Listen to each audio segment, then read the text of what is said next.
Good day everyone. Welcome to my lecture series in General Mathematics. Our topic for today is inverse function. So first of all, let us define what is inverse function. So let f be a one-to-one function with domain A and range B. Then the inverse of f denoted by f inverse. So ang magiging notation natin for inverse function is we have f inverse of x. So is a function with domain B and range A defined by f inverse of y is equal to x if and only if for any y in B. No? So pwede natin i-represent ang inverse function kapag po ang type of function natin is one-to-one. So di ba meron tayo kino-consider na one-to-one, one-to-many, many-to-one, or many-to-many. But now, magpo-focus tayo sa one-to-one function. So, for example, let's say meron tayong f as mapping diagram. So, we have domain A and range B. So, sa domain A, so meron tayong 1, 2, 3. Then, for range B, so meron tayong A, B, and C. Si 1 is nagko-correspond siya sa A, yung 2 naman is nagko-correspond siya sa B, and yung 3 naman is nagko-correspond lang siya sa C. So, inversely, we can write as F inverse. So, then, domain A and range B. Ang domain natin is yung magiging A, B, and C, at yung B naman natin, which is range, ay 1, 2, and 3. Okay po. So, si A, magko-correspond siya sa 1, si B naman is magko-correspond siya sa 2, and then yung C naman is magko-correspond siya sa 3. So, this is an example of inverse function.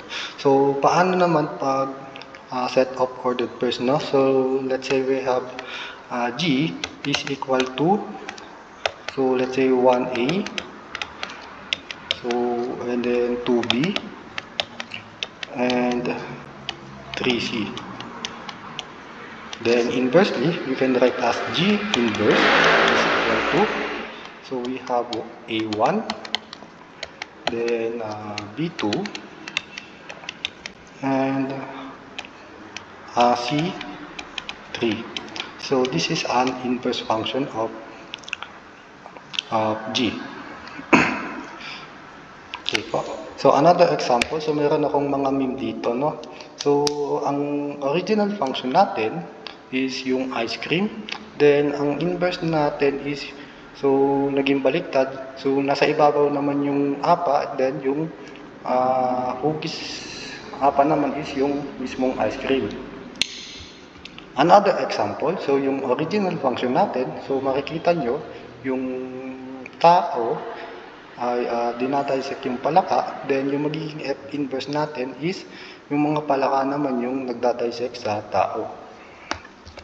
So, for the first one, so we have a sunny side up egg, then ang inverse naman niya is yung nasa gilid is yung pula naman, and then yung nasa gitna naman is yung mismong puti. Okay, so here's a procedure to find an inverse of a function. No? So to find the inverse of a one-to-one function, so I have here steps to find the inverse of a function. So for step 1, so write the function in the form y is equal to f of x. So given na yung f of x, so papalitan natin siya ng y variable. Okay po? So after that, so interchange the x and y variables. So, yung x is papalitan natin siya ng y, then yung y naman is papalitan natin ng x. So, for step number 3, solve for y in terms of x. Now, we are going to solve for y in terms of x, then after that, so we can now replace y as f inverse of x. Okay, example number 1, find the inverse of f of x is equal to 3x plus 1. Okay, so our solution,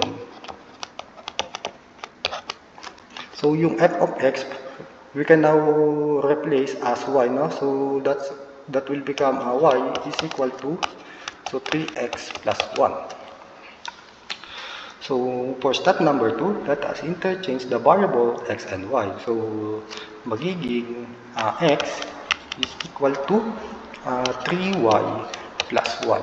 And now we are going to solve for y in terms of x.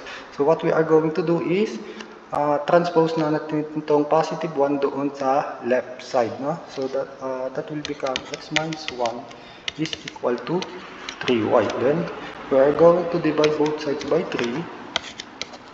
So that will become y is equal to x minus 1 all over 3.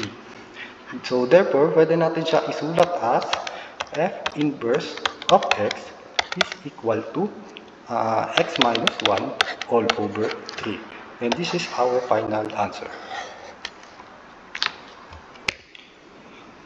Example number 2, find the inverse of f of x is equal to 4x minus 5. So same as usual, our solution, we can now replace f of x as y is equal to 4x minus 5. Then interchange the variable x and y, so that will become x is equal to 4y minus 5.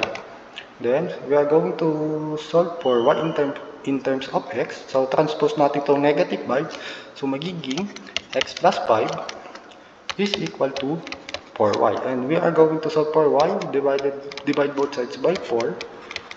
So cancel na to. So bali magiging y is equal to x plus 5 all over 4.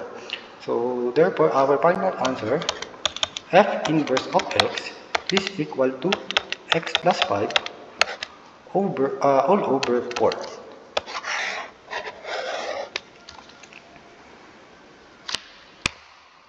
Example number 3. So find the inverse of f of x is equal to the square root of x. So same as usual pa din, no? So we have, so palitan natin ng f of x as y is equal to square root of x. So interchange the variable x and y, so that will become x is equal to square root of y. And we are going to solve for y in terms of x. So what we are going to do is take a square both sides, no? Para po ma-cancel yung ating radical sign, no? So that cancel na ito, cancel na rin ito. So bali magiging y is equal to x squared, or simply f inverse of x as equal to x squared. And this is our final answer. Okay, example number 4. Find the inverse of f of x is equal to 4 minus x squared. So same as usual pa din, no? Solution, we can now replace f of x as y is equal to 4 minus x squared. Interchange the variable x and y, so that will become x is equal to 4 minus y squared. And we are going to solve for y in terms of x.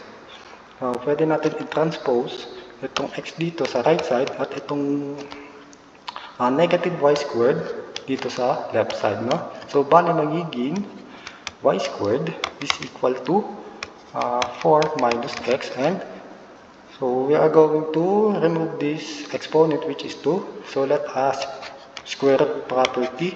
Then pwede natin makancel yung radical sign at saka yung exponent na 2. So therefore we have y is equal to the square root of 4 minus x.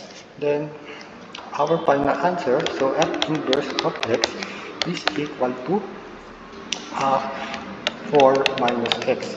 And this is our final answer. Okay, last example. Find the inverse of f of x is equal to 2x plus 1 all over 3x minus 4. So dito naman, meron tayong rational function. So medyo complicated ito compared dun sa mga iba nating examples, no? So ganoon pa din ang steps, no? So solution, so we can now replace f of x as y is equal to 2x plus 1 all over 3x minus 4. Then interchange the variable x and y, so that will become x is equal to 2y plus 1 all over 3x minus 3y minus 4. No?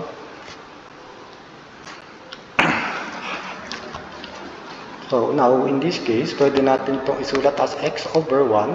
So what we are going to do is we will have a cross multiplication. So we are going to multiply x by 3y minus 4. So bali magiging x multiplied by 3y minus 4. Then itong 1 is multiplied by 2y plus 1, which is equal to 1 times 2y plus 1. Okay? So, simplify lang na dito, no? Pwede natin i-distribute itong x dito. So, bali magiging 3xy minus 4x is equal to, so ito ay understood na, 2y plus 1. Okay po. So, ano yung next step natin, no? So, we are going to solve for y in terms of x, no? So mapapansin natin medyo mahaba yung expression natin dito, no? So what we are going to do is i-combine natin yung expression na may variable na y, no? So which is yung 3xy at saka yung 2y, no? So by transposition, so pwede natin isulat as 3xy, then ilipat natin itong 2y dito sa left side, so that will become minus 2y. Then ito namang 4x, pwede natin siya ilipat dito sa right side, so bali magiging 4x, then kopya lang yung plus 1. Okay po. So now in this case, pwede natin i-factor out itong expression na to sa left side. So bali magiging y multiplied by 3x minus 2, then kopya lang, equals 4x plus 1. For our continuation, so we have y is equal to 3x minus 2 is equal to 4x plus 1. Okay? So let us divide both sides by 3x minus 2. Then, makakancel na ito. So, bali magiging y is equal to 4x plus 1 all over 3x minus 2. Or for our final answer, so we have f inverse of x is equal to 4x plus 1 all over 3x minus 2. And this is our inverse of a given function.